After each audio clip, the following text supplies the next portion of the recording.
It's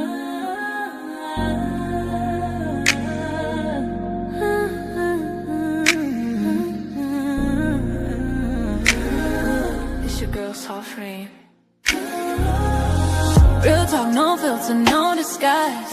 Every headline, I'm breaking it live. From the streets to the pressure of up top. We see it all, yeah, we connect the dots. Weekly rain, yeah, we run it down. Truth hit different when it wear a crown. No fluff, no cap, just facts in sight. Welcome to the weekly rain report. Let's get into it tonight.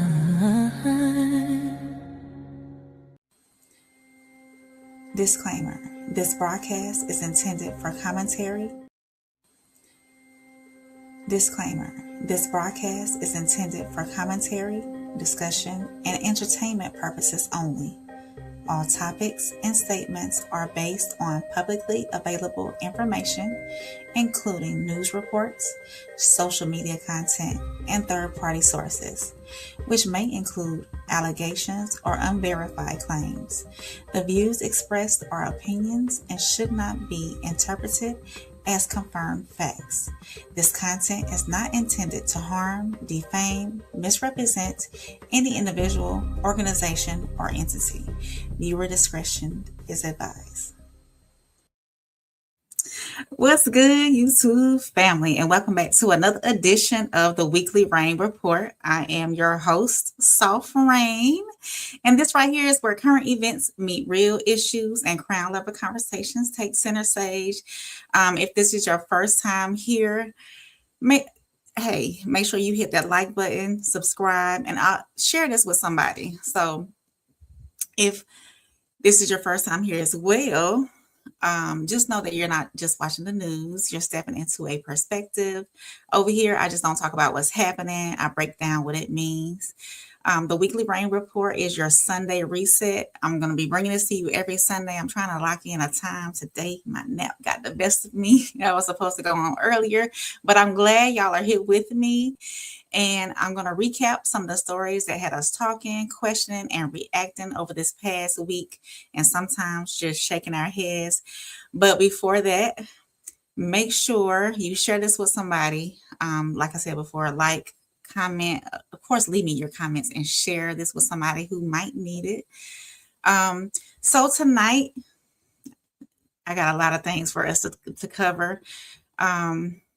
First of all, I have radar under investigation. I'm going to give y'all an update on the David case in the unfortunate unaliving of Celeste Hernandez, and the investigation of a New Orleans sheriff that is tied to the escape of those 10 inmates that happened last year.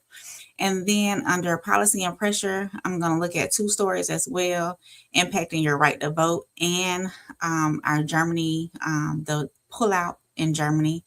And for Hometown Rain, we're going to check in with TJ Parker, who is the Buffalo Bills second round draft pick. And I'll get into more details on that. I'm so excited about that.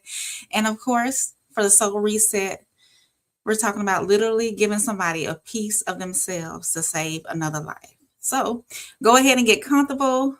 Drop those raindrops in the chat, the umbrellas, if you're watching with me tonight. And don't forget to like, of course, subscribe, and share this stream, because these conversations, they matter. So I'm going to get in. Let's see who's in here with me already. We got Into Deep. Hey, Into Deep. Sco, the best security in the world, is in the building. And of course, he said, Into Deep said, welcome in, newbies. As you come in, please click the like button and subscribe. It's a free way to support the channel. And of course, my Glamour Fund is open. Of course, I'm not monetized officially here on YouTube, but if you would like to support, please hit the Cash App. It's Soft Rain RSC, and Rain spelled REIGN RSC. And as a matter of fact, let me make sure I got that pulled up, because sometimes I miss y'all stuff, and I don't be meaning to. Sometimes I miss y'all donations. I don't be meaning to, but for whatever reason, the notifications don't come through while I'm on.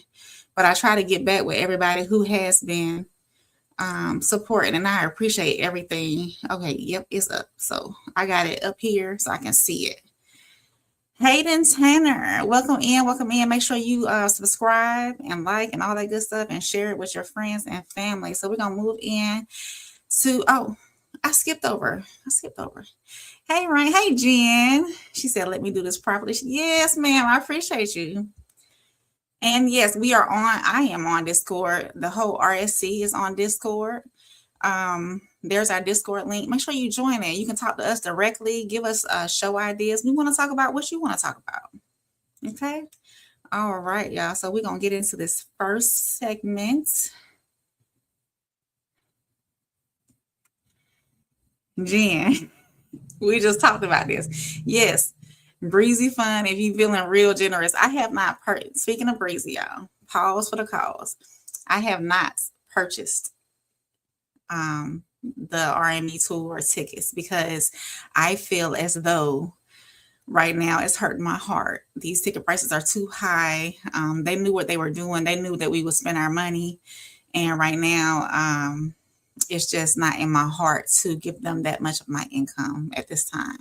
So if you are feeling generous, really generous, drop the Cash App. Show me that you really care so I can go see Chris Brown.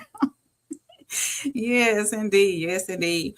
I see those numbers are going up on the watch numbers. Make sure the new people that are in here, of course, I'm going to keep reiterating this throughout the whole show. Please subscribe. I'm trying to get my subscribers up, so please subscribe. You can catch me 4 or 5 days out the week live, not only here, but on Souls of Thought channel. I'm on the No Middleman panel. And I do a live show on Thursdays, a live call-in show where you can call me and talk to me, and we can hash some things out over different topics. So without further ado, speaking of topics, let's get into the first segment, which is Radar Investigates. So let's do that.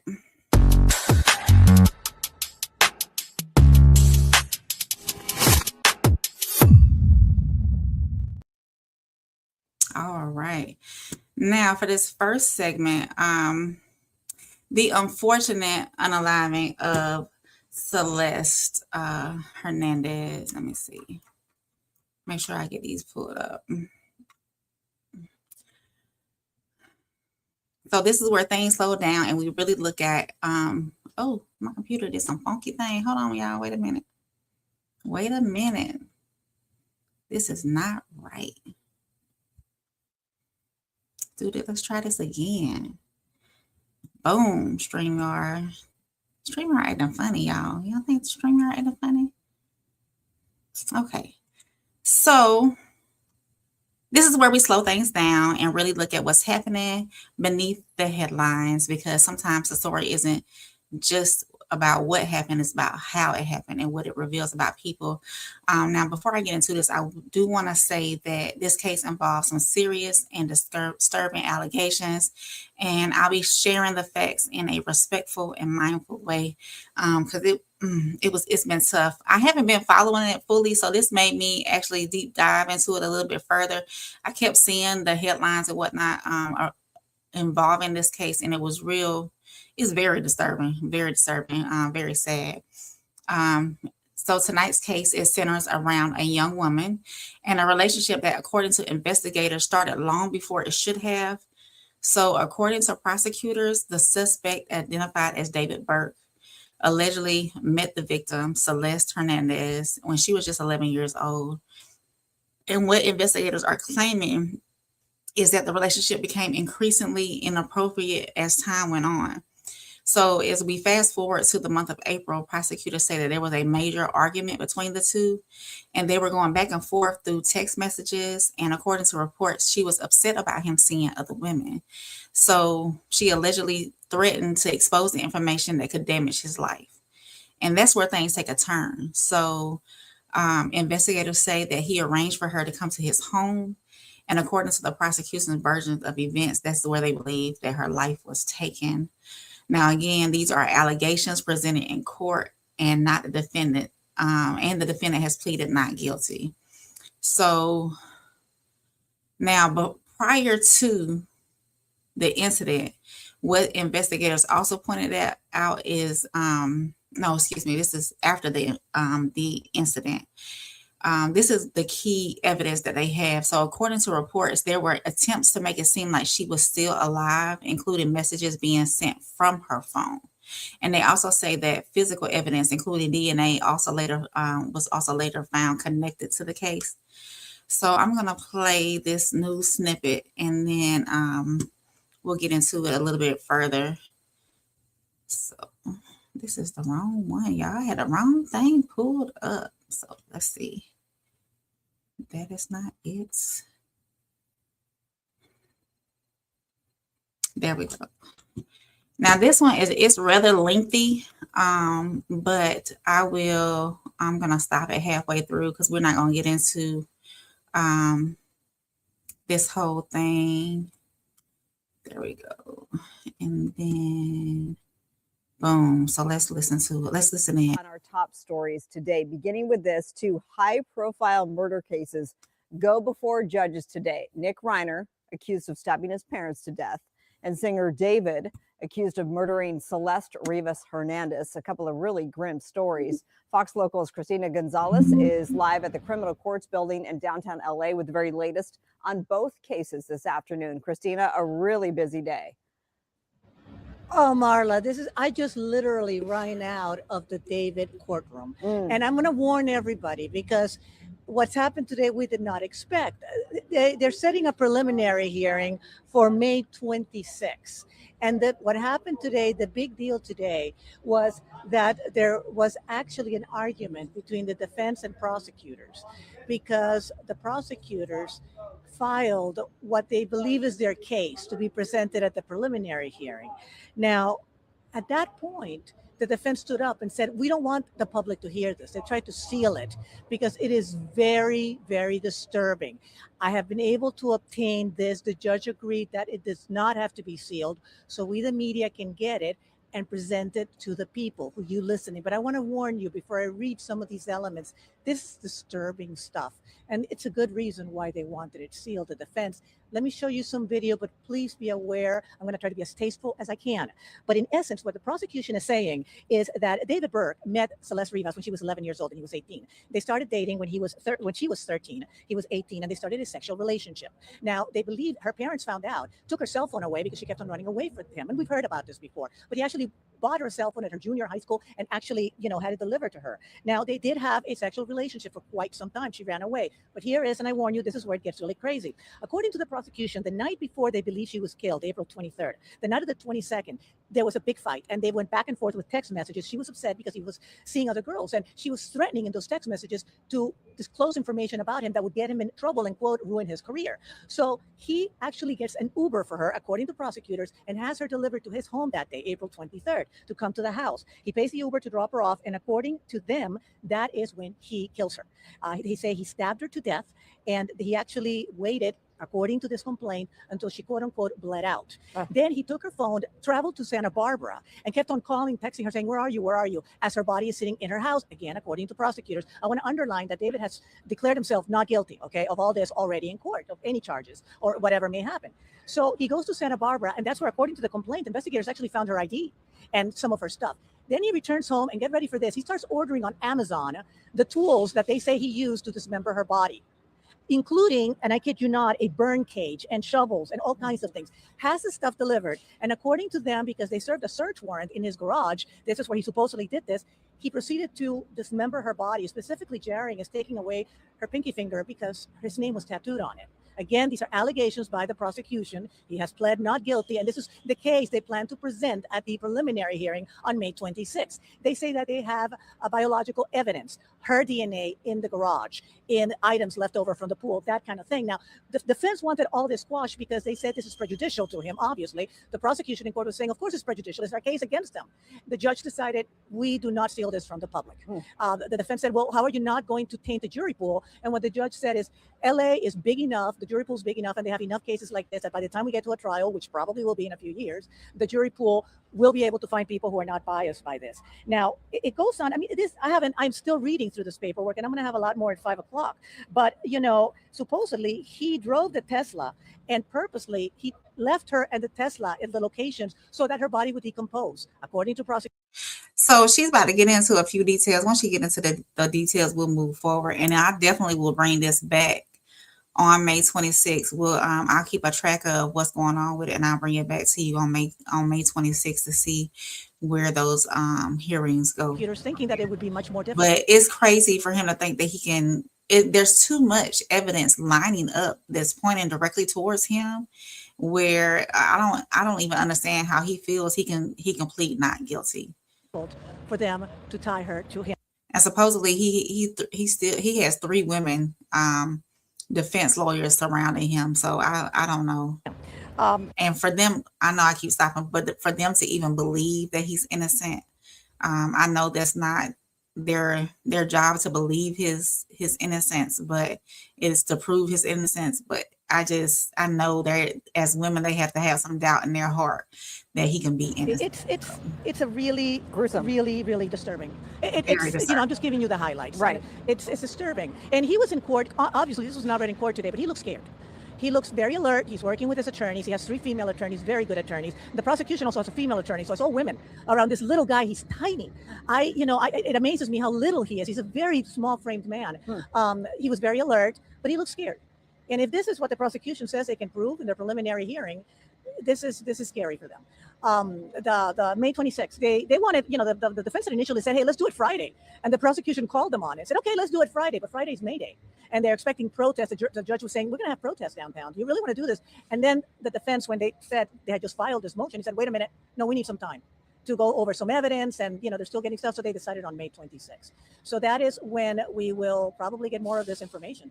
And it looks like a very difficult case. And definitely, they're about to go into Nick Reiner, and I'm not covering Nick Reiner right now. So, but it's tough, guys. I mean, for him to have all this evidence stacked up against him is crazy. So the preliminary hearing is set for the May 26th, where prosecutors are expected to present more for the case. Stories like this, they're not just about crime, they're about power, control, and emotional dynamics that escalate over time. How does a situation like this get to this point? She was 11 when they started talking, and she didn't even make it to her 13th birthday. So when communication breaks down, when emotions turn into threats, when one person feels like they're about to lose control, that's when things can shift fast. Now, again, this is an ongoing case. All individuals are presumed innocent until proven guilty in a court of law. So sometimes, those warning signs, though, they aren't loud. They're quiet, consistent, and ignored. So we'll continue to follow this case as more comes out. Now, as disturbing as that case is, let me look at some of y'all comments, because I know y'all have been commenting. Let's see. Uncle Plug was in here. Of course, hey, if y'all want to share any subjects that y'all want me to cover, make sure you email me, conversationswithsoftbrain@gmail.com, or drop it in the Discord. We'll cover it. Yeah, Miles, she was 11. Welcome in, Miles. I appreciate you being here. And Souls is in the building. Great sports show with you and Uncle Plug this afternoon, especially covering Shiloh. Was it Shiloh? Yeah, that was Shiloh. And his Make Me a Sandwich, Mary type deal. So, yeah. So, there's one more story that I want to cover and Radar Investigates. And it is Orleans Parish Sheriff, say that real fast 3 times, Susan Hudson, has been indicted in connection to a major investigation tied to a jailbreak involving multiple inmates. So, last year, y'all know that 10 inmates escaped from a correctional facility in Louisiana. So the person responsible for overseeing the jail is now facing criminal charges connected to what happened inside of it. And according to reports, this is a 30-count indictment, including charges like conspiracy, filing false public records, obstruction-related charges. And she's not alone. They also arrested the chief financial officer and is facing the same charges in connection with this case. So this all stems from the jailbreak that happened last year, where 10 inmates escaped from the Orleans Parish Jail. Many of them were facing serious charges at that time, and all of them, of course, have since been recaptured. I know there was one that took a while, but the real question is, how did this happen in the first place? So investigators are now looking at whether this was incompetence, negligence, or something just more intentional. Officials say the indictment suggests that basic responsibilities may not have been carried out, records may not have been properly handled, and critical systems may have failed at multiple levels. Actually, when I did this, they had not bonded out, but if I'm not mistaken, and I'll look right quick after I play the initial clip, I think they are bonded out, but bond was set at $300,000, and if convicted, we're talking about felony level charges with potential prison time attached. So let's look at the clip with that. Let me pull that up for y'all. And of course, I'm gonna check into this again and give y'all updates on it as time moves forward. So let me pull that up.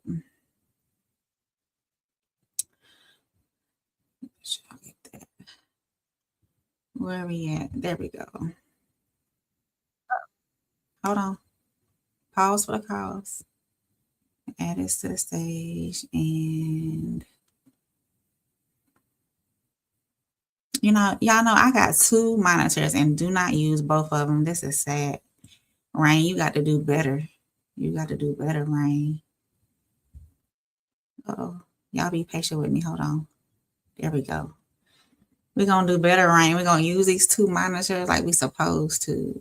Let's see, y'all. There we go. So. We start with some major breaking news. Orleans Parish Sheriff Susan Hudson indicted in connection with an investigation into last year's jailbreak in New Orleans. So this indictment comes in connection with a state investigation by Attorney General Liz Murrell's office into last year's mass escape by 10 inmates. The bombshell news came down within just the last hour. And so we do have team coverage for you right now to break down those charges and what's next in this investigation and the legal process. Let's start with WDSU reporter Jasmine Franklin with the latest. Jasmine?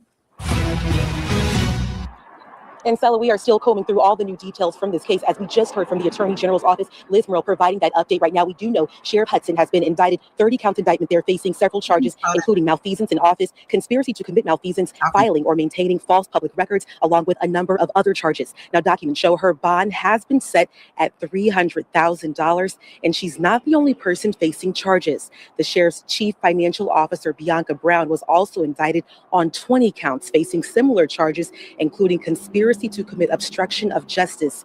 Now, this comes nearly 1 year after 10 inmates ran out of the Orleans Parish Jail here. Many of those inmates were facing serious charges, and now all have been brought back into custody. But there were many concerns, specifically with the sheriff, regarding a timeline of notifying the public after the escape happened last May, and also how the jailbreak was even possible. Michelle Woodfork is set to take office here as the new sheriff of the Orleans Parish Sheriff's Office starting on Monday. Reporting live outside of the jail, I'm Jasmine Franklin. Back to you.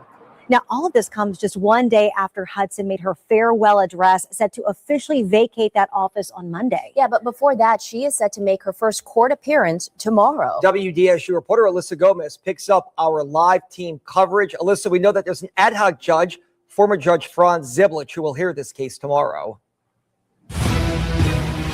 Yeah, Travers, and I'll tell you, as soon as we got here to the courthouse, all the reporters running inside to try to get a copy of the affidavit. Unfortunately, the clerk's office telling us that they do not have that paperwork in hand just yet, so they cannot give us copies, and told us to come back tomorrow morning, which we will be here.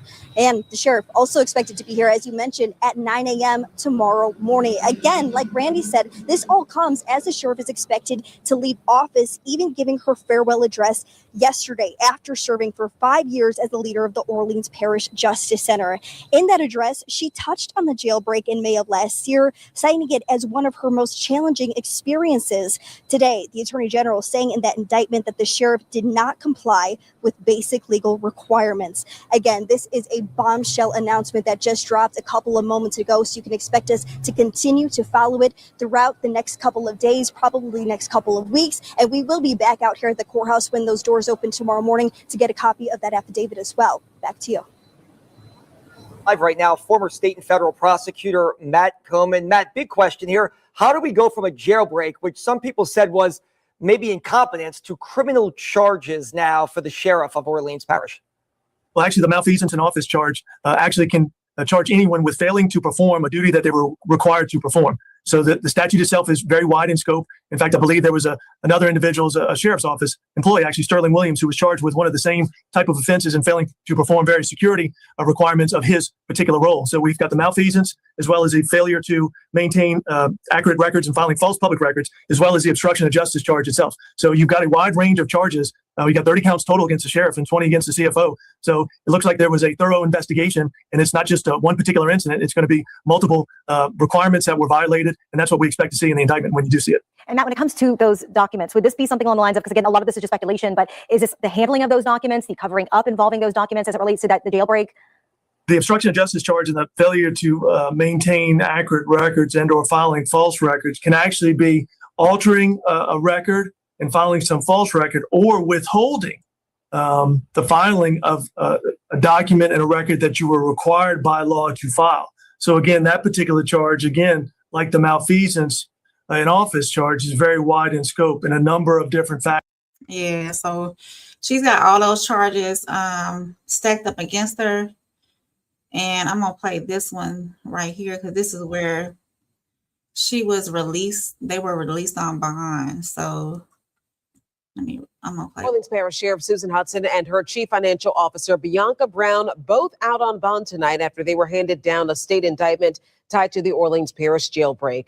Thanks for joining us, everyone. I'm Sharice Gibson. Last spring's jail escape led to a manhunt of 10 Orleans Parish jail inmates, and now it's leading to legal trouble for the outgoing sheriff. And Sanana McCall, she's been following the developments all evening. Sanana, what can you tell us? Obviously, a shock to everyone that she's getting ready to leave office. Yeah, absolutely. It's been some major news today. Now, just before leaving office, Orleans Parish Sheriff Susan Hudson was taken into custody, indicted on 30 felony counts for her alleged role in what prosecutors call one of the largest jailbreaks in the country.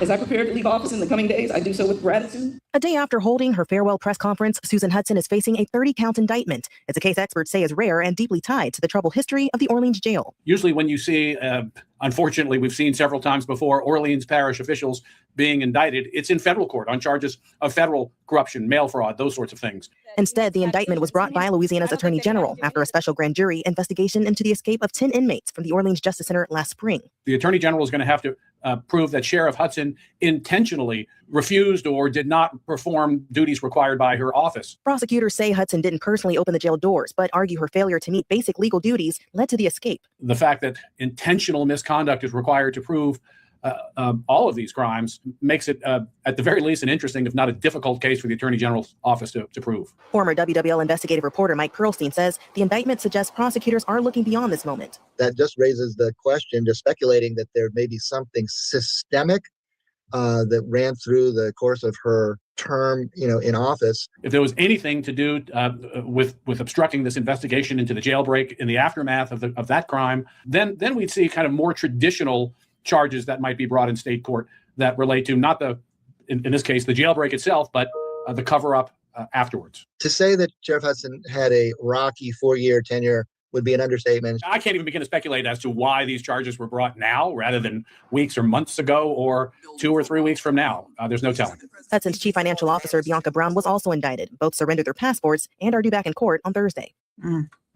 And Sanana, I have to tell you, that was a rocky time. Mike Pearlstein was right in saying this, that 4-year tenure that she served as the first African-American woman to serve as sheriff. It was a rough tenure, and it also dealt with public trust. A lot of people said they lost faith in public trust in the sheriff's position. What did they have to say about that? Yeah, so we know that when Sheriff Hudson inherited this jail, it was in pretty tough condition. We know that she took it on when there were staffing shortages, there were security problems, and her leadership promised to go about reforming this department, as well as expecting more accountability from the department itself once it was inherited. Right. But after the jailbreak, a lot of people lost trust in that situation. Even the AG's office said that only her leadership made problems worse. We did hear from the sheriff-elect, Michelle Woodford, who says that there has. Yeah, y'all. So of course, they're gonna find reasons, and try to, what's the word I'm looking for? I wonder why she wasn't indicted sooner. If this was an issue, and this happened May last year, so why was she not indicted sooner? I guess they had to get all their evidence together beforehand. So, all right, y'all, because let's see. So both of these cases that we just covered, the David case and the sheriff, Susan Hudson. What her name was? Susan Hudson. Yeah, Susan Hudson. because both of these cases are still under investigation. Of course, I'm going to follow up with y'all. We'll bring David back after May 26th, and then I'll see Thursday what's going on with the sheriff, and probably bring that back to y'all on Sunday. So coming up next, I got policy and pressure. We're going to move on to our next segment, policy and pressure.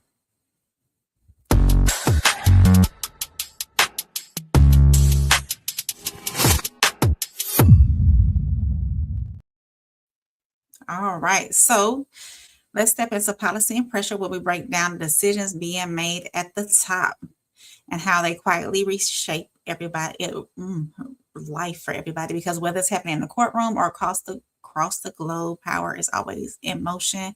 I'm looking at two major stories, one impacting the right to vote and the other shaping America's role on the world stage. So here's what happened.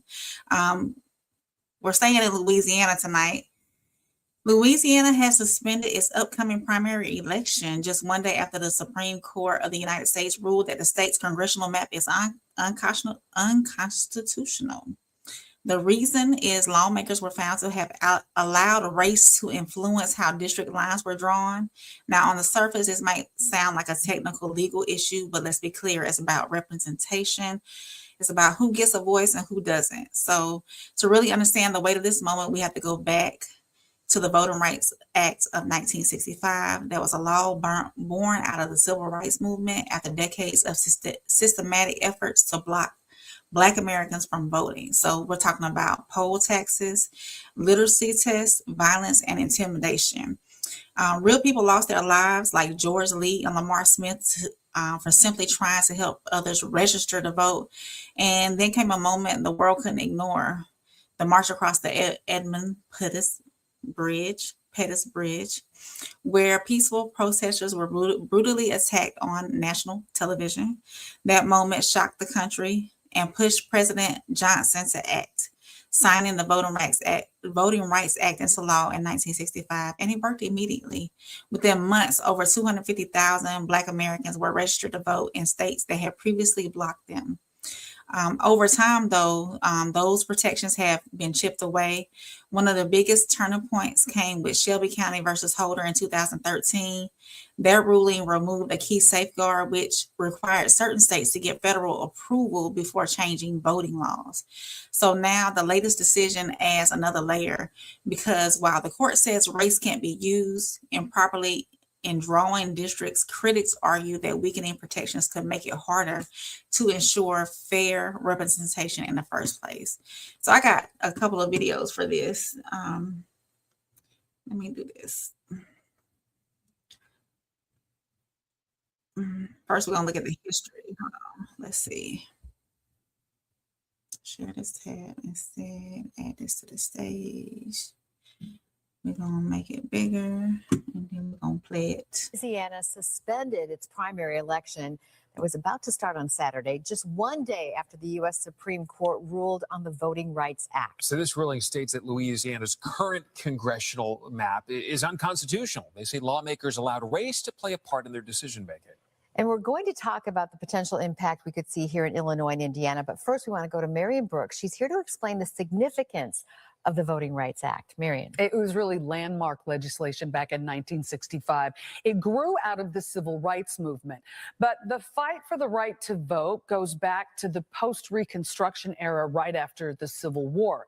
Poll taxes, literacy tests, and even outright violence was used to stop African Americans from voting. In fact, in 1955, for example, two men in Mississippi, George Lee, the first man you saw there, and Lamar Smith, were killed for trying to register Black people to vote. And we still commemorate those people who marched from Selma to Montgomery, crossing the Edmund Pettus Bridge and being attacked by police, all for the right to vote. Now, that march and the subsequent violence in 1965 played out on folks' televisions. People were horrified. The response led to the Voting Rights Act of 1965, which was signed by Lyndon Johnson on August 6th. Now, the Voting Rights Act is widely viewed as very successful. The very same year it was enacted, in just a matter of months, you guys, it was enacted in August. By the end of the year, 250,000 African Americans had been registered to vote in states that had had restrictive measures. measures. So it worked immediately. The Voting Rights Act was also extended or amended 5 times, signed by both Republican and Democratic presidents. It had bipartisan support, but the Supreme Court, in some of its decisions that started about 16 years ago, began to weaken the Voting Rights Act, specifically beginning kind of in 2013, Shelby County versus Holder. That ruling took down the pre-clearance provision. That portion of the law required certain states to clear any of their voting changes with the Department of Justice. Most of those states had previous histories of discrimination in voting. And that was kind of just the first one. And the one that happened today was another. So we've seen quite a few cases that have sort of stripped some of the power from the Voting Rights Act. It's important to know the history and how far we've come and what happened now. Context of how that all started and where it came from. Yeah. So what video is this? Let's play this video. U.S. Supreme Court dealt a blow to the landmark Voting Rights Act on Wednesday after knocking out a major pillar of the law that had protected against racial discrimination in voting and representation. In the 6 decades since it was signed, the Voting Rights Act became one of the most consequential laws in the nation's history, preventing discrimination against minorities at the ballot box. It also helped elect Black and Hispanic representatives at all levels of government. But on Wednesday, the Supreme Court hollowed out the landmark civil rights era law by striking down a majority Black congressional district in Louisiana. That ruling could provide an open door for political mapmakers to undermine minority representation. The Voting Rights Act was signed into law by President Lyndon B. Johnson on August 6, 1965, 5 months after the Bloody Sunday attack on civil rights marchers in Selma, Alabama, gave momentum to the bill. Wherever there is discrimination, this law will strike down all restrictions used to deny the people the right to vote. In recent years, AP reporter Gary Fields sat down with some of the people who were pivotal to the birth of the act. After having talked to these individuals and to a number of other people about why voting rights was so important, the reason for why they were so important then hasn't changed now. In a democracy or a republic such as ourselves, the vote is the thing that you have that is the coin of the realm that allows you to say, I'm a full participant in this society, in this endeavor that we call the United States of America. The question now is, what comes next for minority representatives and the communities they represent? Right. So now this doesn't just stop with Louisiana, y'all. All the way in Illinois and Indiana and all across the country, decision like this can influence how maps are drawn. I want to ask y'all, though, the people that are here, do rulings like this make the system more fair, or do they risk silencing communities over time? So I do have a few comments in the chat. Let's see. Into Deep. I think that was from my last segment. He said it's rolling up downhill. And International Sco said that was Derek Grove's girlfriend, right? I don't know, Sco. I'm not for certain. Vaughn Type Flight, welcome back. You was at my show on Thursday. Welcome back. I do this on Sundays. I'm glad you're here. Miles said that they are trying to turn the clock back to Jim Crow. Voting rights is the first step. Miles. Yeah. So I got one more under policy and pressure. You know, we got to talk about things that are going on with the military as well. So now while we're talking about power and influence at home, because let's zoom out, because that same conversation is happening across the global stage too. So tonight, the Pentagon has announced that it plans to withdraw approximately 5,000 troops from Germany, U.S. troops from Germany. So we have to put that into perspective. Germany currently hosts about 38,000 U.S. troops.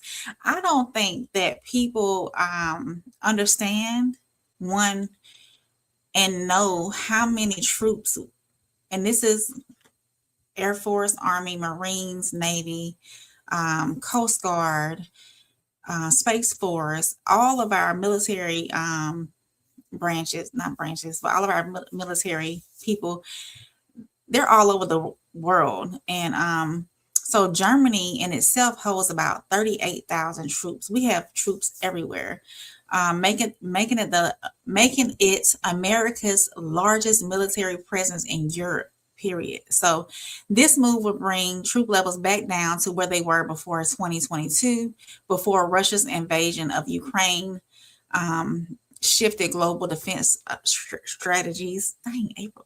Oh. But this isn't just about numbers. This decision comes from raising tensions involving the situation with Iran, strained relationships with European allies, and public disagreements between President Trump and Germany's Chancellor Merz.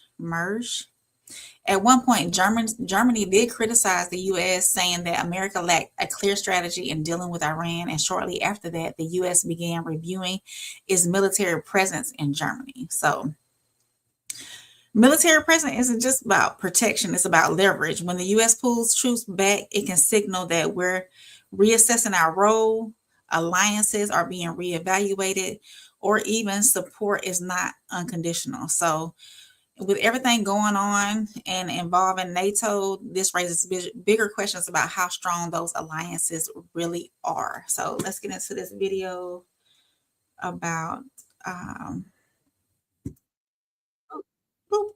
on, y'all. Let me add this. Share this tab instead. I'm gonna do this and pop it like that. Boom. Clash with Europe over the war with Iran, the Pentagon set to pull thousands of U.S. troops out of Germany. A spokesperson announcing the withdrawal of approximately 5,000 troops from Germany. This decision follows a thorough review of the department's force posture in Europe. Pentagon officials telling NBC News it includes one brigade combat team, but won't impact massive medical support bases like Landstuhl. There are approximately 38,000 U.S. troops in Germany, the most in Europe, and the reductions will bring U.S. forces down to 2022 levels before Russia's invasion of Ukraine. It comes after President Trump's public rift with German Chancellor Friedrich Merz. Earlier this week, the president saying the U.S. was, quote, studying and reviewing the possible reduction of troops in Germany, after Merz said the Iranian regime had humiliated the U.S. during negotiations and that America has no strategy. But after President Trump's threat to remove U.S. troops, Merz quickly backtracked, saying Iran must come to the negotiating table. It must no longer hold the entire region and ultimately the whole world hostage. All of it as President Trump has recently slammed NATO allies. We spend hundreds of billions of dollars a year on NATO, hundreds of protecting them. And we would have always been there for them. But now, based on their actions, I guess we don't have to be, do we? Oh, it went into my other video. We'll get into that in just a minute. So let's see why this matters. Because just like voting laws shape the country, shape us, who has the power inside of it, or shapes who has the power inside the country, military decisions shape how power is projected outside of it. So in one conversation, we're looking at representation at home, another influence abroad, different areas, of course, same core issue as power, right? So Soul said this is fear mongering. You think so, Souls? It's a brigade combat team, a BCT, that they bringing back from Germany. I think we were heavy in Germany, especially with the Iraq War too. I don't think that BCT has been over there that long. I had to look into it. And Too Deep said this also hurts Germany financially because that's part of their economy. Absolutely. Absolutely. And that might, with 5,000 coming back, that might make a significant difference in their economy over there.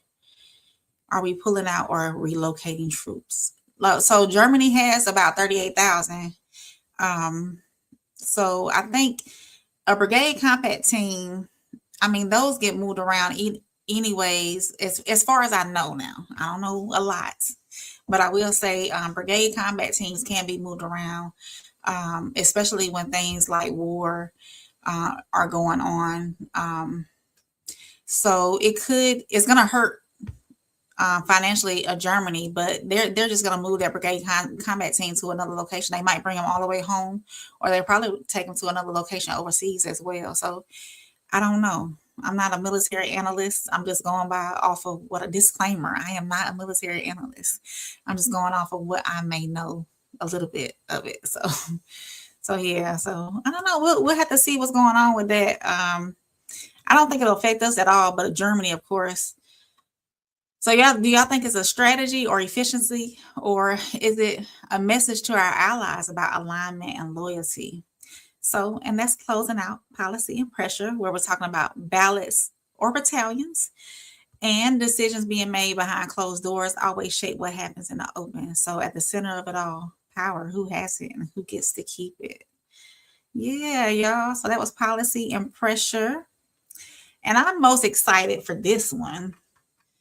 We're going to move on to my next segment, which is Hometown Rain. Let me get that pulled up for y'all. And thank y'all for rocking with me. We halfway through the weekly rain report, and I appreciate y'all being with me this long. Make sure y'all like, subscribe, and share, of course, as always. Let's see. Let me get this pulled up. So we're going to move on to Hometown Rain.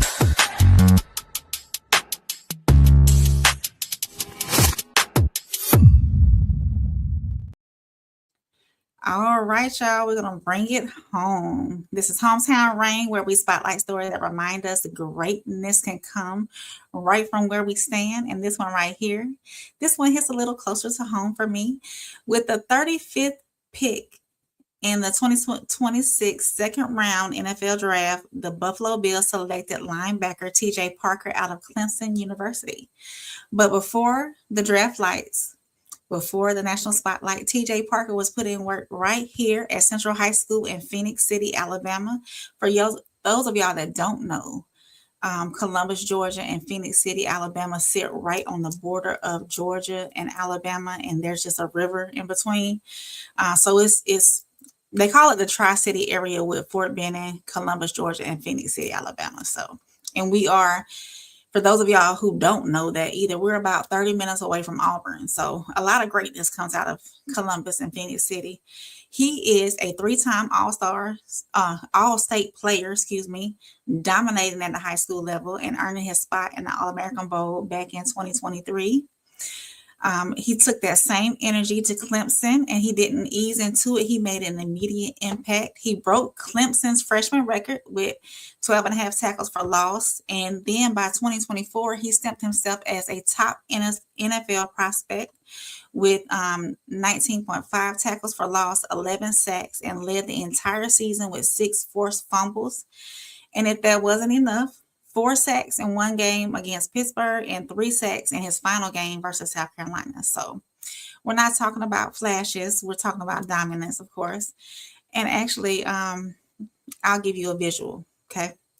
At the combine, at the NFL combine, he came in at 6'3", 263 pounds. He ran a 4.68 40. He had a 34-inch vertical and a 10-foot broad jump. So before we get into the video where he was selected in the NFL draft, I do want to bring up some of his highlights. Is this his highlight reel? I think. Let me see, y'all. Yeah, this is his 2025 highlights. I'm going to bring that up for y'all to watch. Yeah, we're going to put it on a big screen. 3rd and 11 here in this environment.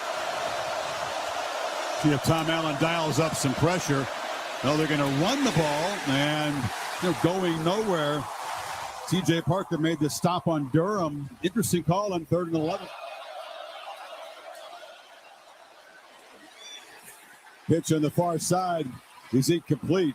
Could have been 3 possibilities here. Touchdown, out of bounds to the 1. They went incompletion, Bill. Your thoughts? 2.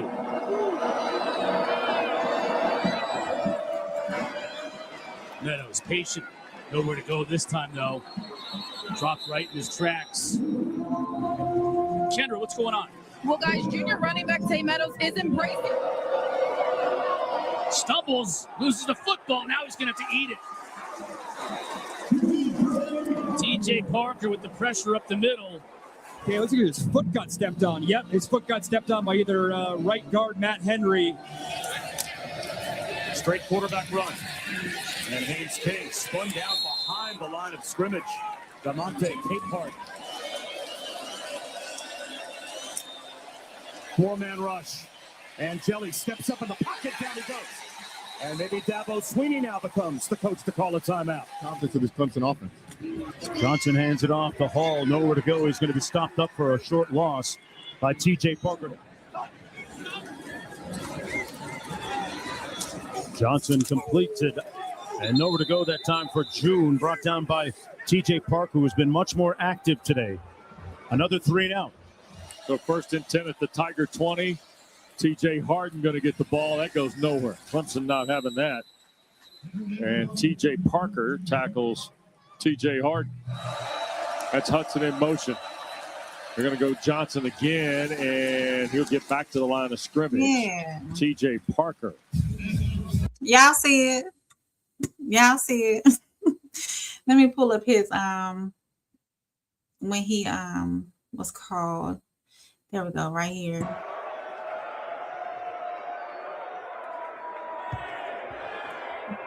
With the wait a minute, and before we even get into this, I think I can't. Well, y'all will see. I think maybe somebody had a little bit too much to drink. The 35th pick in the 2016 draft, the Buffalo Bills select linebacker T.J. Parker from Clemson. All right, so TJ Parker, an opportunity to try to flex with Bills Mafia. Pretty good performer in the ACC for a Clemson team that did underachieve.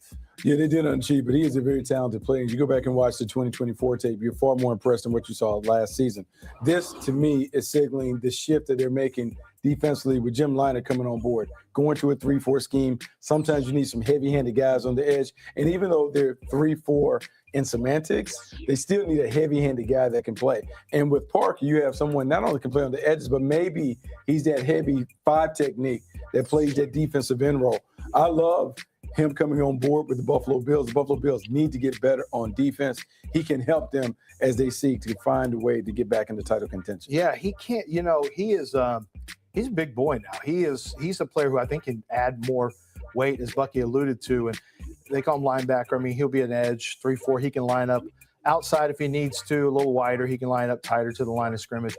What you see on tape, and Bucky can attest to this, especially in 24, that long arm rush, where as soon as he sticks you with that long arm rush, he is going to drive most tackles into the pocket. The problem is they figured him out this year that this was his go-to, and they really set up to stop that. So he's going to have to add something to his arsenal and mix things up so that he's not as predictable. Yeah, we saw a slew of trades.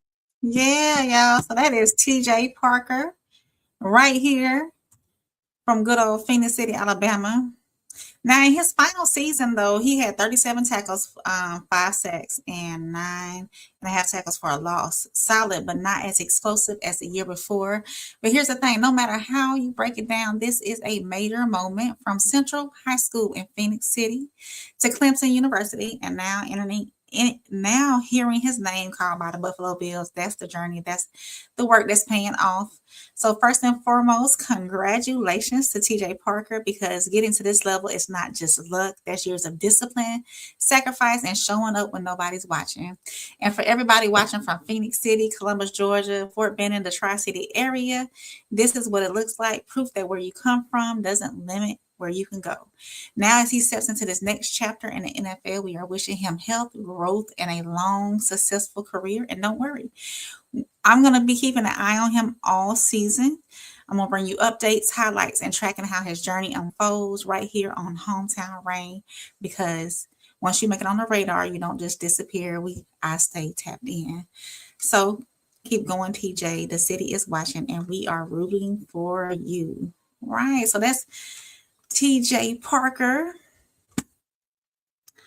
We wish him all the best success. Yes, indeed. I'm gonna get to some of these comments. This is from the last segment. Miles said, "Are we pulling out or relocating troops?" Oh, I did cover that. And Too Deep said, "Job loss. An estimated 12,000 German civilians are employed in jobs directly connected to the U.S. military." Yeah, with them moving just a brigade combat team out into deep, I don't think that they will be impacted so much. A couple of jobs, but not so many. But we do enhance their economy with having civilian workers over there. And Too Deep said, good pursuit angles. And Too Deep said he straight power moves. Yeah, he's we're gonna keep a watch on him. TJ Parker, he did good. Hey, Classic, welcome in, Classic. Roxy said, hey, Roxy, welcome in, Roxy. Y'all made it in time for my last segment, which is a soul reset. Let me get that pulled up for y'all.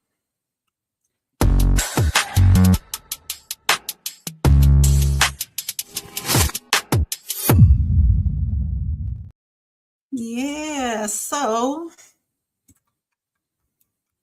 before I close out tonight's show, I want to take a moment to reset the energy in the room, because we had some heavy headlines earlier. Sometimes we need a reminder that good still exists, that people still care, and that God is still moving even in the quiet moments. And this is one of those stories. There are more than 100,000 people in this country right now who are waiting on an organ transplant. And every day, they say at least 13 people lose their lives waiting for that call that never comes. For one woman in Memphis, Tennessee, that wait was supposed to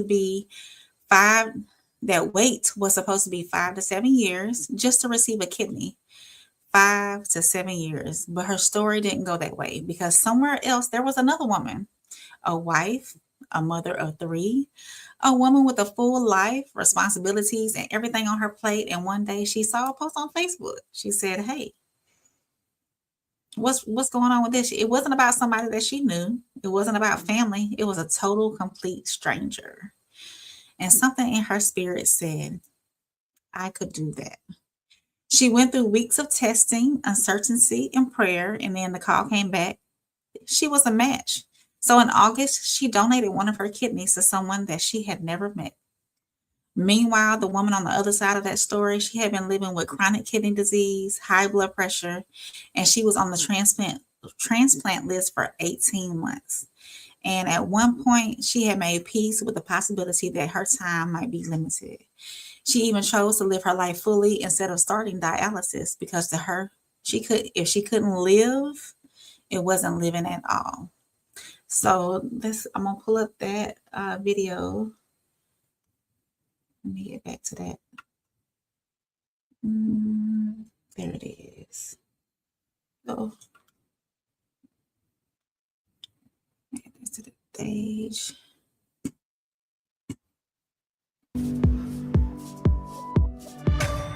Living organ donation, a critical solution to a problem facing tens of thousands of Americans. Every day, 13 people die waiting for an organ transplant. As a living organ donor, you can donate 1 kidney, part of your liver, and certain other organs and tissues. Living organ donation is critically important because that precious gift of life is literally the difference between life and death for people on the waiting list. The wait for a deceased donor kidney is far too long. For a patient in Memphis, Tennessee, doctors told her she would have to wait 5 to 7 years for a kidney. But she says her prayers were answered a year and a half after being placed on the waiting list. Reporter Kim Clark shows us how a Facebook post connected 2 strangers and led to a life-saving donation. So I let God lead me. Jenny Joyner is a busy wife and mother of 3. We have 4 dogs and a cat. So yeah, my oldest is a senior, my youngest is 10, and my middle child has Down syndrome. So we have lots going on. Especially since Jenny embarked on an unexpected medical journey spurred on by social media. Tell me how this all came about for you to decide to be a donor, because you didn't donate for someone you knew. Facebook and God, to be honest. So a friend of mine posted on Facebook about the opportunity to be a living donor, and she knew someone who needed a kidney. So for whatever reason, that day I was like, I could do that. After weeks of compatibility testing at the Methodist Transplant Institute, word came Jenny had a match. In August, she donated one of her kidneys to a complete stranger. She never met the recipient, but she did get a letter from them. Jenny knows now Stacy Hobson wrote that letter. I just thanked her from the bottom of my heart because I just feel it's no amount of words that I could say to thank her enough. I'm like, if she don't know, she's my new best friend. She got a new sister. Stacy suffered from chronic kidney disease and high blood pressure and had been on the transplant wait list for 18 months. An avid traveler, she decided to forego dialysis against her doctor's wishes and just try to live life to the fullest. But I'm like, if I can't do the things that I love, it's not living for me. And he told me, you're not going to be here. And I made peace with God. The same month Jenny began testing, Stacy was traveling through Greece when she said she suddenly felt at peace. I just prayed. I asked God. I said, Lord, you know what I want. You know what I want. I pray that my will aligns with yours. Shortly after returning from her trip, Stacy got the call from Methodist. You have a match. And I was like, huh? And I literally screamed. Stacy headed into her August transplant surgery with a smile on her face and love in her heart for the person whose selfless act likely saved her life. I've been praying, and I just felt like it was God that heard my prayer and placed it on her heart. Stacy, I want you to meet Jenny Joyner.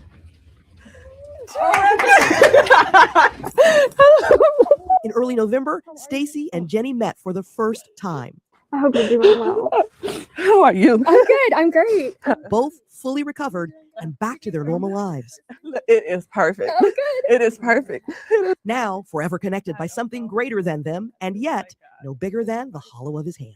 If I had 3 kidneys, I would give another one. If God has placed it on your heart, because it may not be for everyone, but if it is, then do it, because you just don't know the difference that you would make in someone else's life. There are more than 100,000 people on the national transplant waiting list, and 85% need a kidney. Experts say a kidney from a living organ donor not only helps decrease a recipient's wait time on the list and their need for dialysis, but research has shown they have better outcomes than those receiving organs from deceased donors. And most living organ donors go on to live active, healthy lives. However, living donors sometimes face barriers such as insurance discrimination or the potential for out-of-pocket expenses that are not reimbursed. Some states have taken steps to help limit those costs. You can learn more about registering and the support for living donors. Yeah. I thought that was a heartwarming story, although I will say, Rain, I gotta be selfish some way, somehow. I don't know. I would have to pray about it. I really would have to pray about it. I don't know if I could be a donor, a living donor in that manner. I would really have to play. It would really need to be on my heart.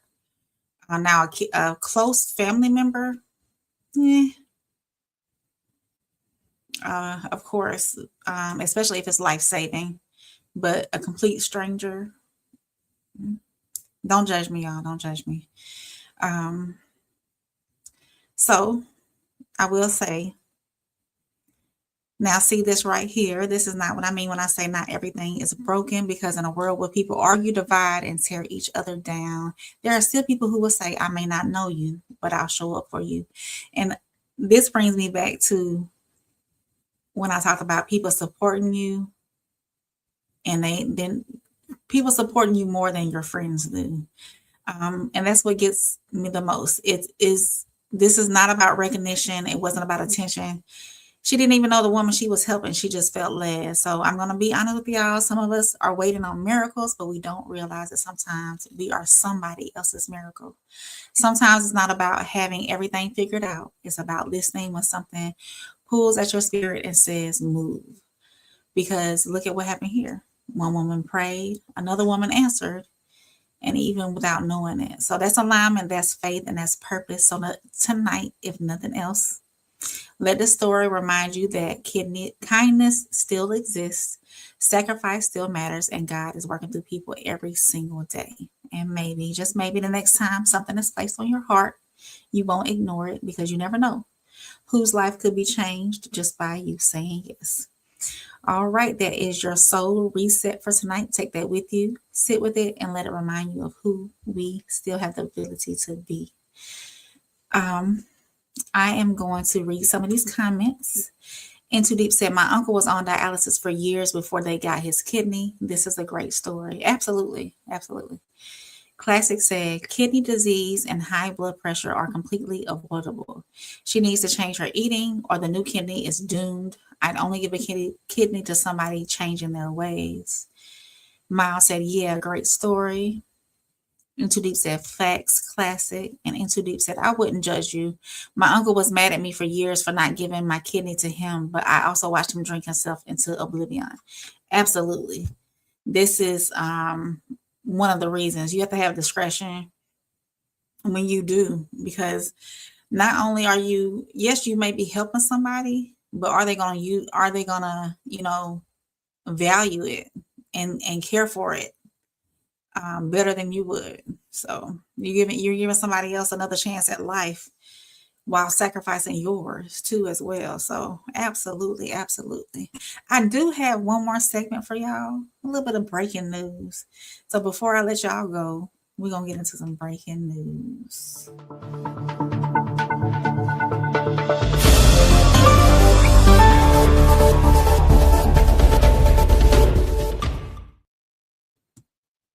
Y'all, Spirit Airlines said bye-bye. They closed their doors.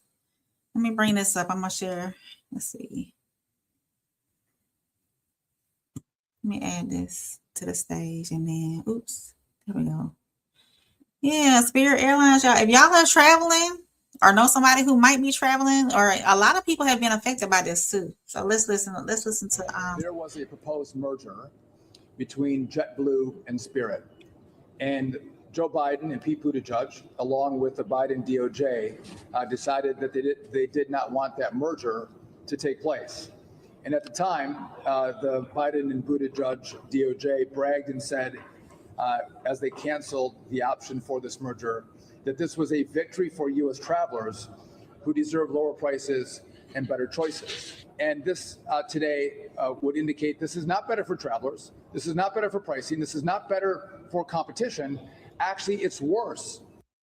So that was Transportation Secretary Sean Duffy talking about the merger and the fallout of Spirit Airlines shuttering its doors. So let's take a look back at that merger with JetBlue that could have saved Spirit Airlines. You go back to the merger. The merger itself was $1 billion per year in consumer savings, 10,000 new direct jobs by 2026, and 1,000 daily flights to 145 plus destinations. Remember, Spirit, along with JetBlue, are the low-cost airlines, not the big ones like American, United, Southwest, and Delta. So you look back in the history. So in 2023, Biden administration sued to block that nearly $4 billion merger. 2024, the federal judge blocked it. The Biden administration brought that lawsuit. It caused Spirit not once, but twice to file for bankruptcy in 2024, in 2025. Then, of course, what we saw play out yesterday, 277 flights canceled, boom, dropped 17,000 jobs. 17,000 workers are out of a job today, could push fares up by $100. Let's look back at the former Transportation Secretary, Pete Buttigieg, who was bragging about shutting that merger down. The Department of Transportation has generally not gotten involved in these merger cases, but that's changing today. It is so important to make sure that passengers have choices, that they have access to low fares, that they have access to competition. And with that, Airlines for America works on behalf of airlines to improve travel. President, former New Hampshire governor. I'm going to pause it right there, y'all, because I should have started with this other video first. Let me do this right here so we can listen to some of the I know this is going to the other video was talking about the merger and everything, so hang on. This gives a little bit more details into the shutdown. Has officially shut down. The budget airline, recognized by its bright yellow planes and discount fares, said today that all its flights have been canceled. 10 on your sides, Angela Bohan went to Norfolk International Airport today to talk with travelers and get the latest on what you should do if you had plans to fly with Spirit. Spirit advises travelers not come to the airport because here in Norfolk anyway, this is what you will find. The airline says they can't book you with another carrier, but they will issue you a refund. So certainly this weekend, a lot of travelers nationwide scrambling to rearrange their plans. I'm not disappointed or shocked, should I say. My luggage got tore up on Spirit. They left me several times. So I hope they close for the better. No love lost between some travelers and Spirit Airlines, but the news created nearly 280 canceled flights across the nation on Saturday alone, according to FlightAware. Spirit had been struggling since the pandemic. Its president and CEO said they had worked on a restructuring plan, but the rise in fuel prices left them with no alternative. A spokesperson for Norfolk International says it's unfortunate, but one silver lining is that Spirit had only been serving 2 nonstop markets from ORF, those being Fort Lauderdale and Orlando. He says between JetBlue, Breeze, Frontier, and Southwest, local travelers should have plenty of options. I'm interested to see what they do with it because there's a bunch of planes and there's a bunch of, employees and buildings and stuff. Spirit employs about 17,000 people. The U.S. Department of Transportation says some carriers are offering preferential job interviews to those affected. And if you have a voucher with Spirit Airlines, well, it seems you're out of luck with that. But again, if you do have a ticket, you should be able to get a refund. And we do have more information inside our story at wavy.com with a lot of answers to frequently asked questions. At the Norfolk International Airport, Angela Bohan, 10 on your side. Angela, thank you. And now other airlines are helping travelers who had their tickets with Spirit Airlines. United, Delta, JetBlue, and Southwest have all announced they are capping ticket prices for Spirit flyers who now have to rebook their flights for a certain time period. American and Delta Airlines have also announced reduced fares on Spirit routes that are frequently traveled. More information on these resources can be found over, of course, on wavy.com. And speaking of Norfolk International, there's a road closure that you should know about near that area. Sunday at 2 a.m., Robin Hood Road acts. We're not worried about that. Here's a Spirit airline employee too, Because y'all got to look at it. It's affected 17,000 employees. These people don't have a job. You know, that's rough in itself, especially in this economy. And speaking of that too, on the way home this afternoon, when I was coming through town, the gas prices are over $4 a gallon where I'm at. I haven't seen that in years. So let's listen in on this this employee that they got caught. They caught up with this employee, a former Spirit employee. I'm here with a now former Spirit Airlines employee. This is Asia. She was going on 4 years as a flight attendant with the airline. A lot of questions people have had now that this bankruptcy has happened is or now that Spirit Airlines is shut down altogether, is what happens to the employees, the pilots, flight attendants, mechanics. So many people, over 17,000 people were employed with the company. One of them right here. So Asia, can you tell me about your experience when you first heard that Spirit Airlines was no more? When I first heard, my mom actually notified me I was actually asleep. I was sound asleep, and my mom called me. I'm not feeling well, so you can tell I'm a little sick. So I didn't register what she said, and then I had another fellow colleague of mine call me, and she was like, "Hey, are you okay? Like, I know everything's probably canceled." And I'm like, "Cancel? What do you mean?" So I go and I check all my itineraries, and I check my email, and it says like, "Hey guys, this is what we're moving forward. If you are somewhere, this is what we're going to do. This is our procedure. This is our process."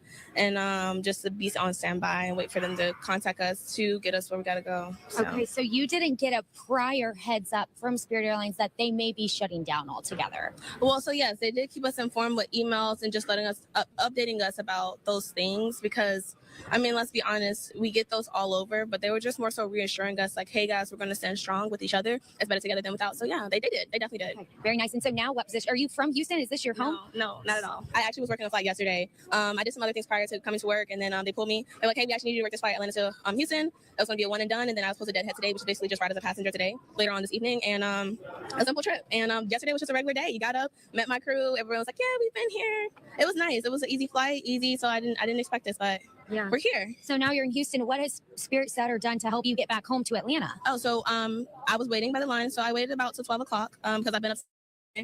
So about 12 o'clock, I reached out to them, and then I got about like a 10-15 minute wait. They called me back. They were like, hey, Mrs. Smith, we want to let you know we are willing to get you back home.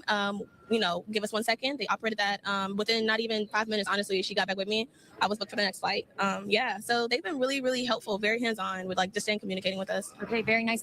So at least they're helping their employees get back to where they need to go, So good to hear that they've taken care of their employees through this situation. And so what's next for you? I mean, this is your livelihood. You're a flight attendant, and your company that you worked for now doesn't exist. Other airlines have stepped up saying that they'll start interviews. Will you go do any of those interviews, or what's next for you? So for me, I plan to. This is something I've been doing for 7 years.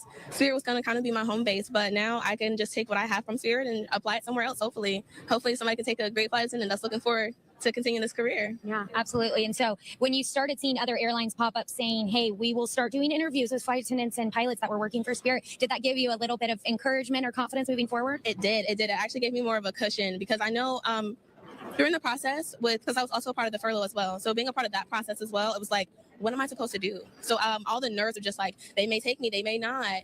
I don't know what to do. So to see that they're like willing and like, hey, we're here if you guys need us. We're going to accept you for how you come. That really means a lot because that's how Spirit takes their employees. That's how they got me. Yeah. So one more video, y'all. Well, before we get to that last video, because I wanted to show y'all how other airlines are helping out. Now I have seen a lot of posts, a lot of TikToks and Instagram reels about people or about other airlines not assisting like they should as far as getting these people back home, because you got to look at it. Some people were in the middle of their vacations when this shutdown happened. Some people were trying, or they went one place and don't have a way to go back. So a lot of this is affecting a lot of people. And like the flight attendant said, she's not even near her home. She flew to Houston on that last flight, and they got to get her back home to Atlanta. So it really inconvenienced a lot of people. Roxy is tapping in from our last segment. She said sometimes genetics take a huge factor too, though. I have 2 cousins that were on dialysis and received transplants, and no matter what they did, it was all genetics for them.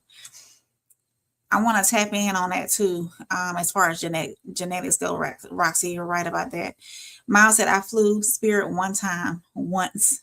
Hey, fly budget, stay luxury. That's, I'm a Delta girl. I'll fly Delta. I'll check Delta flirt first before I check anybody else. I'm gonna check Delta first. And Too Deep says, so I got stock in United. Come to United, people. I flew United.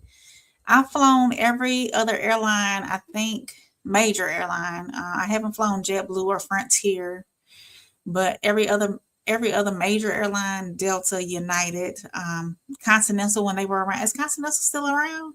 Continental, American, did I say American? Finally flew Southwest back in February for the first time. Yeah, so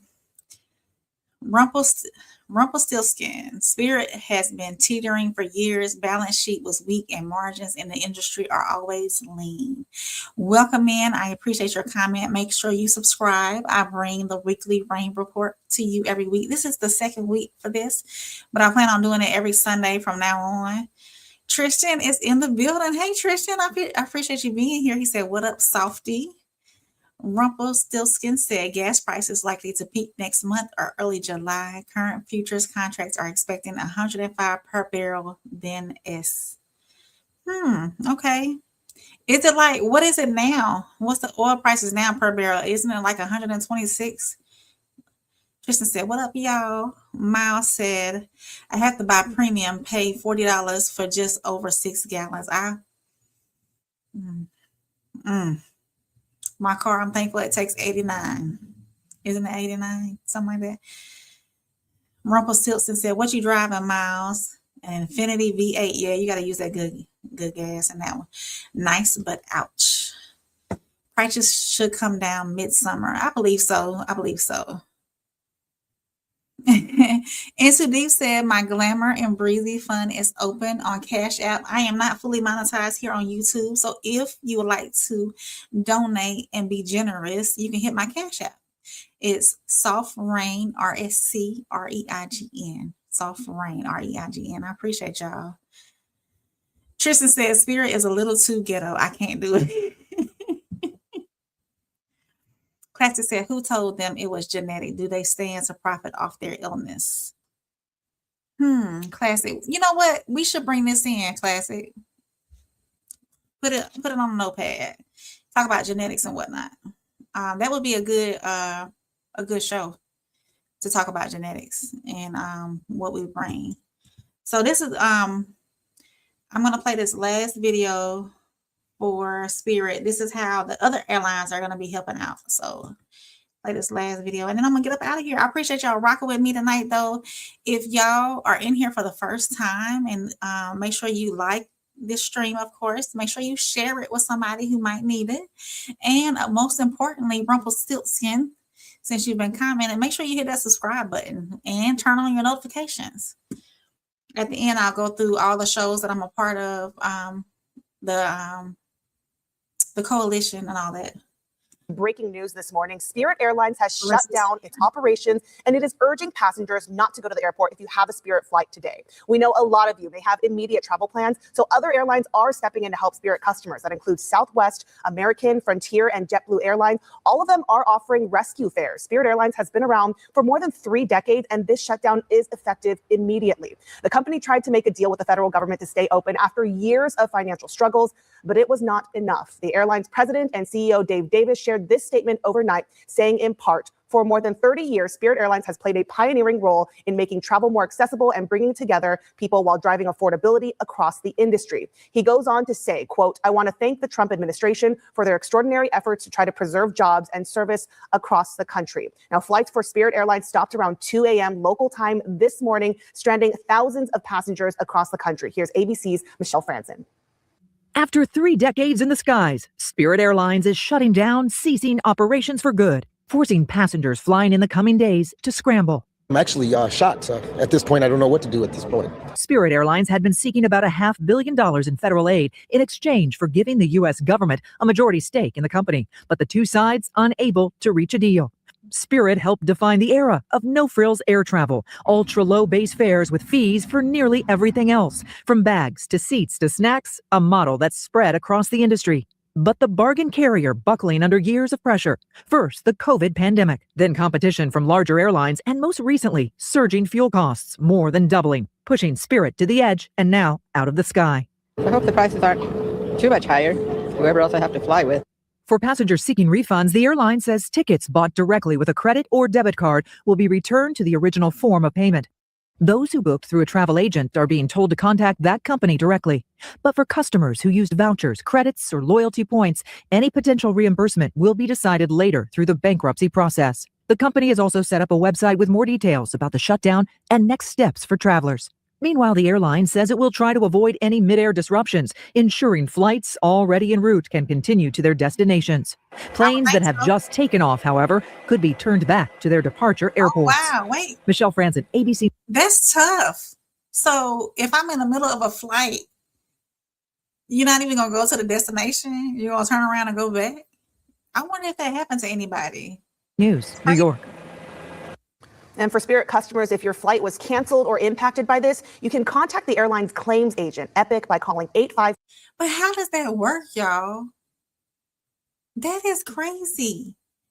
So if I'm on a flight and you would think they would be more organized in how they shut it down. I guess they don't care because they are being shut down. Because wow, that's wild, y'all. Wait. 952-6606, or you can email them at spiritairlineinfo@epicglobal.com. Again, that number and email, it is on your screen. We'll bring it up throughout the show for you.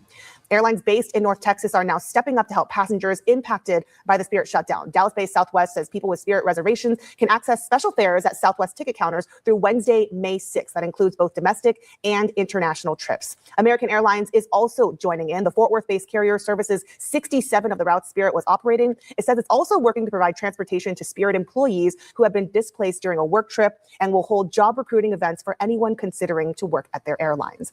Meantime, Frontier is offering 50% off fares for flights through November 19th. Use the code SAVE-NOW when you book online through their app. Today's announcement is expected to impact DFW Airport. Spirit flew out of Terminal E and accounted for more than 1 million passengers in the last fiscal year, ending in September. At DFW, Spirit was the 4th largest carrier behind American Airlines, Frontier, and Delta. It also ranked as the airport's 6th largest customer, generating about $15 million in revenue during that same time period. This comes as the summer travel season kicks off later this month, and experts predict travel demand to be high despite rising costs. Recent trends show more than half of Americans are choosing to fly to their destinations this summer. We're going to continue to bring you the latest on Spirit Airlines. That's crazy, y'all. Having a turnaround, I still can't get over that. Having a turnaround mid-flight because the airline shut down. You would think they would have did it in a more organized fashion. Like after this time, all flights after this time are canceled. The flight ends and then it cancels. Everything after that is canceled. Roxy said multiple doctors and specialists, one had just passed this November. My condolences, Roxy. Sko said, yes, it's been cancellations all weekend. I bet it's been crazy at the airport for y'all. Miles said, that's crazy and dangerous. At least finish the flight. Yeah, that's what I'm saying. That's wild.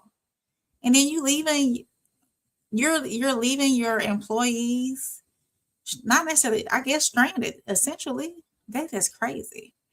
Rumpelstiltskin said, I flew from Boston to Islip, New York once, and a twin otter smelled like a gas can and shook more than Chubby Checker.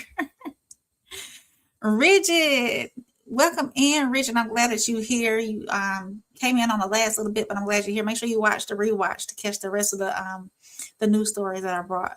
Rigid said the change in laws to charge rappers for what they say in songs is wild. Huh? Where'd that come from, Richard? Tristan said, now that's some good ish. They basically telling folks to go figure. Right. Like, y'all, we're closed now. Y'all figure it out. That is wild. That is beyond, to me, it's crazy. It's crazy, y'all. I appreciate y'all rocking with me, though. Tristan was in the building. Let me see who I was in here today. Let's see. Of course, Into Deep was in here, and Jen was in here. Skull, Hayden Tanner, thank you for stopping in. Uncle Plug TV stopped by. Good sports show, good segment earlier too, Uncle Plug. Let's see. Miles was here. Souls was here. Vaughn Type Flight was here. Thank you for stopping in, Vaughn. Let's see who else was in here. Classic was here. Thank you, Classic, for stopping in. And Roxy, I appreciate you being in here. Tristan, of course. And Rumpelstiltskin, please make sure you subscribe. Yeah, I think that's everybody. Roxy, I said Roxy. And Rigid. Oops. There we go. Rigid. Thank you for stopping in, Rigid. You said canceling fights is wild. I said changing laws and charging people wild. Oh, so I misread your comment then. The changing laws to charge rappers for what they say in songs is wild. Okay, I got you. Hey, I was born a blonde, so my apologies. He said you said canceling flights is wild. I said changing laws and charging people wild. Absolutely. Rumpelstiltskin said the creditors requiring access don't get misused or worse. I get it. So thank y'all for stopping in for this edition of Weekly Rain Report. Next Sunday, I'm going to try to go on at 7. My nap got me tied up this afternoon. And I know we were talking about naps on somebody's live. I can't remember exactly who it was, but we were talking about naps. And yes, I appreciate a good nap, especially mid-afternoon or late afternoon sometimes too. Yeah, so I appreciate y'all being in here with me. And so I'm going to recap of what we talked about today. We did an update on the David case with the unfortunate unaliving of Celeste Hernandez. And we also talked about the investigation into the New Orleans sheriff that was tied to the escape of 10 inmates. And under policy and pressure, we talked about the right to vote and America's role on the world stage, where with the Germany pullout of 5,000 troops. And we touched down back in for Hometown Rain with TJ Parker, who is now part of the Buffalo Bills. He was in the second round draft pick, number 35. And we're going to keep track of him. I'm bringing more updates on him. And of course, for the Soul Reset, we talked about somebody literally giving a piece of themselves to save another person's life. And we touched on some breaking news. Spirit Airlines closing down. So I appreciate y'all being here with me. Thank y'all for spending your evening with me, and come back and see me next week. Now, let's go over this. So y'all can catch me on Monday and Tuesday and every other Wednesday nights over on Souls of Thought channel. I am part of the No Middleman panel along with Souls and Uncle Plug. We usually go on around 9:30 Eastern, Monday, Tuesday, and every other Wednesday night. So make sure y'all check me out there. On Thursdays, y'all can catch me on my channel, this channel you're watching from now. And I do a live call-in show where we talk about relationships, friendships, and any and everything in between. And y'all can call me and talk to me live. If you haven't, if this is your first time here, go over to or look at some of my call-in shows that I've had, and make yourself available on Thursday nights. I try to go earlier, but sometimes life just happens. And usually you can catch me there about 9:30 Eastern on Thursdays too. So you can catch me on Sunday. Well, Sunday through Thursday now. Sunday through Thursday. And I have a new show, or we have a new show with Souls, me and Souls, coming up on Friday for the first time. Make sure y'all check that out. And actually, hold on. Let me see if I got that. Hold on, y'all. Let me see if I can. No, I don't think I can pull that up. I might be able to. Hold on. Let me see. Let me see, y'all. Let's see. Is it still on here?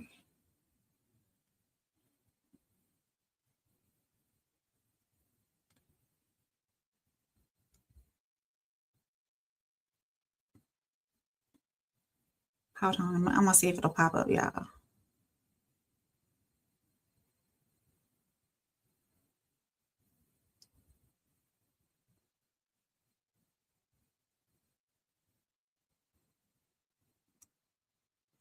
No, it's not on there. Oh, man. It ain't on there, y'all. So I have to share it with y'all later.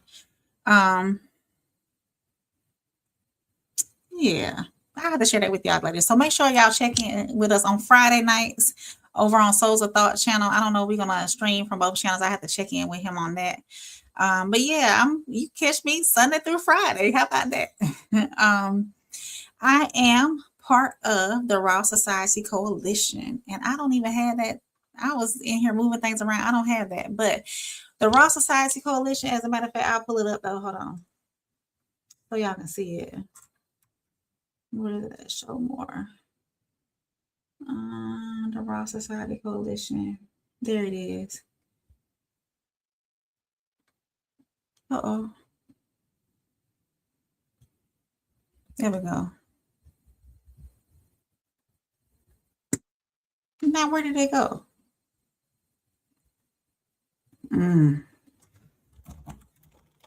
Y'all, it would act funny on me at the very end, y'all. Well, hold on. There we go.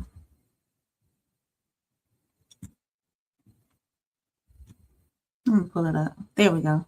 I am part of the Raw Society Coalition, and we formed together like Voltron, of course. And there we go. You have Tez right up here on the left. Tez, from the Tez down, he goes live midday-ish throughout the week. Classic Code goes live 10 days a week. 10 days a week. You can usually catch him on your ride home in the afternoon with some awesome stories. He does some good commentary for and calling the fights whenever boxing matches happen. And in the middle, you see me. I am Soft Rain. And of course, you got Souls of Thought right there. He is the founder in the red of the Raw Society Coalition. And he is the one who put together the No Middleman panel. And you got Uncle Plug TV, which he's been doing some great content over there at his channel as well. We all have our own channels, but we formed together the Raw Society Coalition. We're just a group of content creators that like to bring y'all great content. So there you go. There's that. And I'm going to get to these comments. Ooh, y'all did me a lot. Hold on. Rumpelstiltskin said naps are good. Classic and Tez down. Yep. Tez down don't like them. Yeah, he doesn't like naps. Oh, that Classic and Tez were the one talking about naps. Make sure you subscribe to RSC as well. We are trying to get the 500 subscribers. I'm trying to get the 500 subscribers. So make sure y'all check in with me too. And Richard said, I'm going to watch the last two shows. Talk to you later. Thank you, Richard. I appreciate you, Richard. And Into Deep said, okay, yep. He put it on both sides. And there's Souls of Thoughts channel, where you can catch me on Monday, Tuesday, and every other Wednesday night. Hey. And yes, once you see the numbers on the phone number, is 205-265-1465, I think, for my live call-in show, call. And if you want to leave a comment on the voicemail, leave a comment on the voicemail, and I'll listen to your voicemail live on stream. Roxy said, be blessed, y'all. I appreciate you, Roxy. And also, we are on Discord. There's the Discord link in the comments. You can reach all of us there and leave your comments in there as well. Give us some topics you'd like to talk about. We're here for you. We're here for you.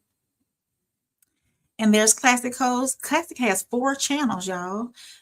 He has Classic Code Sports, Classic Code Rewind, and Classic Codes Clips as well. So catch him on all 4 of his channels.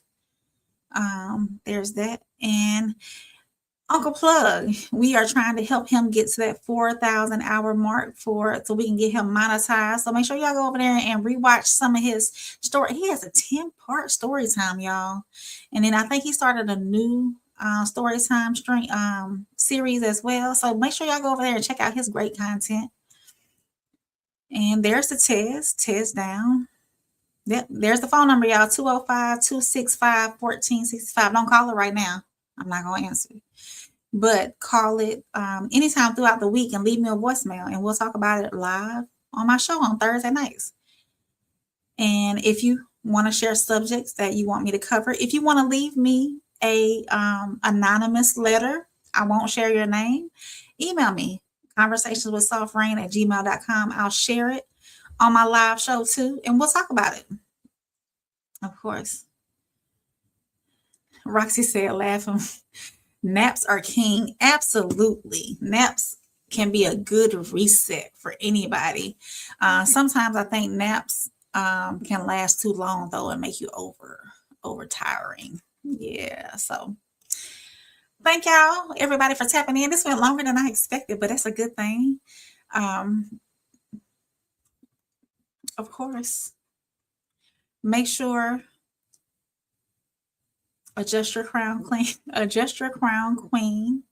Your reign is safe with me, and I'll catch y'all on the next one. Good night, y'all.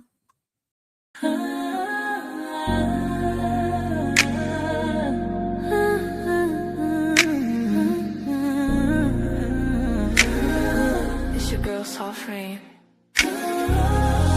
Real talk, no filter, no disguise.